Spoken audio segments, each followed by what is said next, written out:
There I were, basking in the glory of post-nut clarity, when gradually my mind started to drift away from thoughts of self-reflection and introspective analysis and eventually landed on the God of Highschool. At that moment, when my brain was functioning at 200% capacity, I realized that the first arc of the anime is not what I initially thought it was. Hello my filthy weebs, it's your friendly neighborhood degenerate Kaishi, and I'm back, finally, with another God of Highschool video. Seeing that the last one did so well. Oh well. Leave a like anyway and subscribe for more awesome shittiness. So the first arc, aka preliminaries, aka regionals, aka introduction, aka soul arc, ended with episode 5, and boy what an episode it was. Great fight, great animation, and most of all, it has the first genuine emotional moment of the anime. But there's something else I want to talk about. The arc itself. You see, this is a bare bones tournament arc. You have a bunch of participants, you sort out the good ones from the riffraff, they fight one-on-one, and there is a winner. So far, so good. On the surface, it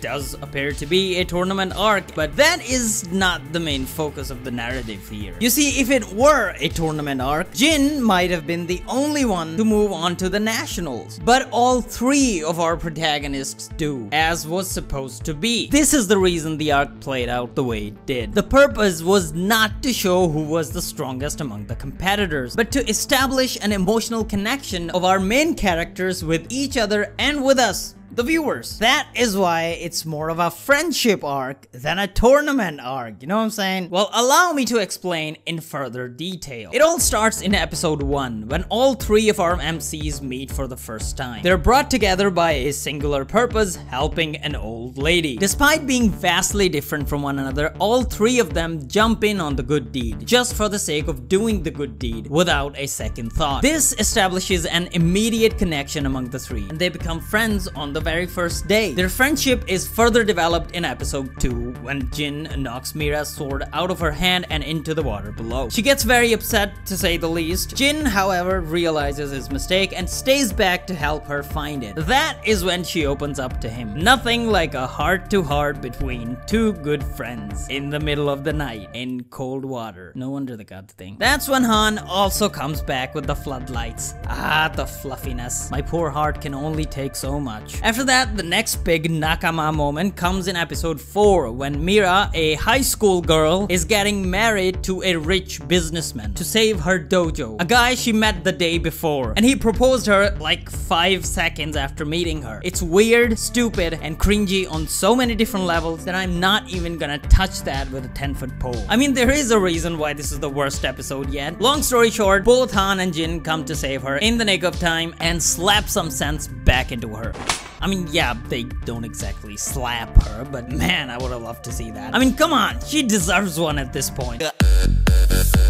As preposterous as this situation is, I can't help but admit that it does strengthen their friendship even more. And at the end of the day, that's what they were going for. And on the bright side, it is much shorter in the anime than it is in the webtoon, so it's a win-win, I guess? I don't know. I defer to your good judgment, my dear filthy weebs. After that, things get confusing when you see Han pummel poor wounded Mira mercilessly. What the hell? You were supposed to be friends, man. I feel you, Jin. I feel you, my man. The reason for this sudden and unfortunate turn of events is to create a conflict between the two main characters. And to understand that conflict, we need to understand the motivations of each of these characters. Let's start with Jin, the simplest one of the trio. He's actually really easy to understand. He joins the God of Highschool tournament because he wants to fight strong opponents, so he can get even stronger. He is the good-natured, lovable idiot, and when he finds other good-natured, strong people, he becomes friends with them. As simple as that. As for his personality, well, he's basically Goku. So when he sees his friend beating his other friend bloody, he gets angry, and he tries to find the reason for Han's behavior the only way he sees fit, by beating the shit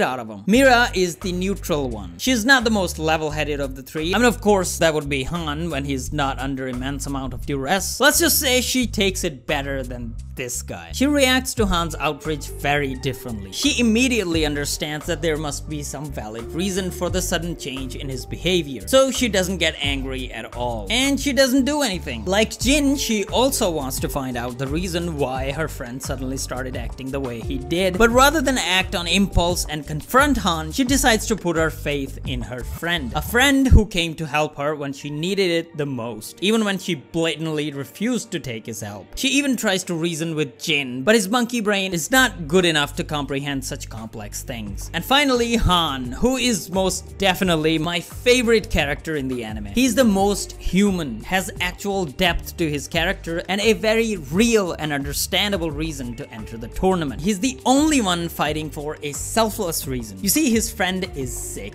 and he needs money for his treatment. He takes too many jobs and works day in and day out. And that's his reason to enter the tournament, to help his friend. His first and perhaps only friend. Perhaps the only human being who gives two shits about him. So his plan was perfect. Sign up for the tournament, fight everyone with all he's got, win, and get his friend treated. Impeccable, right? But then something unexpected happened. He met these idiots, and before long, he made an actual emotional connection with these two. Han, as you might know, is a rational person. A very rational person. And because of that, he actively avoids other people and their problems. That's why he leaves when Mira loses her sword, and refuses to help Jin when he goes to thrash her wedding. It's also the reason why he keeps working these jobs. It's so inhumanly robotic, it's painful to watch. But he also has an emotional side. This emotional aspect of his character comes from his friend. And because of that, he comes back with the lights. Because of that, he goes to save Mira. And because of that, he becomes friends with two strangers. Without even realizing, he becomes more and more invested in these two strangers, who gradually make an emotional bond with him. Just like his old friend. Because of his old friend. This is how important he is to Han. He changed his life, his perception of people. Because of him, he was willing to open up to these two, to accept them as friends and be invested in their lives and struggles. All because they reminded him of his first friend. But of course, nothing can be happy-go-lucky all the time, so needless to say, some shit goes down. As it happens, the management of the tournament strikes a deal with Han that if he wins the soul selection, they will treat his friend immediately. This puts him in a very precarious situation, and the pressure almost breaks him. He lashes out and loses his composure, something that he's never shown to do, because he has to fight his new friends to save his old one. How does he deal with this situation? Well, he goes back to auto-zombie robot mode and shuts all his emotions down. And then he beats the crap out of Mira. But for good reason. Therefore, the conflict does not feel manufactured, because the characters have understandable motivations. It's real and sad and unfortunate. Kinda like my existence. Boy, all this work just to create a real conflict between our main characters. Kudos, God of Highschool. Take note, Batman v Superman, Dawn of remakes. I don't know why I keep coming back to this film. I can't just reasonably... Why does everything just lead back? Do I need to go back to therapy? Mom?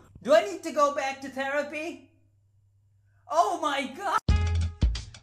So, now that we have a conflict, there's gotta be a resolution. And that resolution has to bring our trio of main characters even closer. Because remember, we need all three of them in the nationals, and for that, they gotta be tight, you feel me? So, as it happens that Mira is being treated in the same hospital as Han's friend. Makes sense, they're both being treated by the God of Highschool establishment. But when she's going home, she happens to pass in front of his room when he happens to be dying, and she happens to take an interest in this particular patient, and he happens to be saying, you know what? I don't care. The writers obviously don't. Jesus, first the wedding and now this. It's like they just give up when it comes to Mira. Hey, did you write the part where Mira finds out the truth about Han? Oh yeah, I gave it to my nephew. He's 5, but he's like the next Hemingway. Yeah, as long as it's done on time, I don't really give a shit. Ah, God of Highschool. Why do you disappoint me so? Although I'll let it slide this time because the rest of it is actually good. Anyway, back to the topic. Back at the arena, Jin and Han are duking it out. And let me go ahead and say that this fight is so goddamn amazing on so many different levels. The themes, the animation, the choreography, the way it's structured, everything is just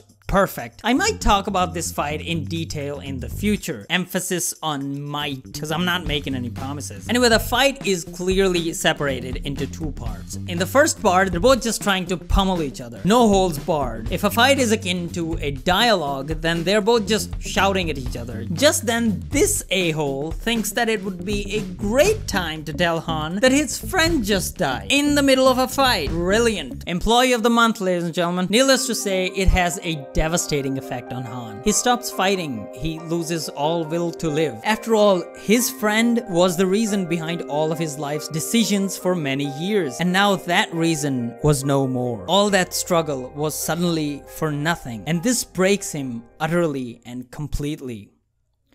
Just when all hope seems lost, Mira comes back into the scene with equal amounts of heart and cringe, which I believe is an achievement in and of itself. I mean, a megaphone?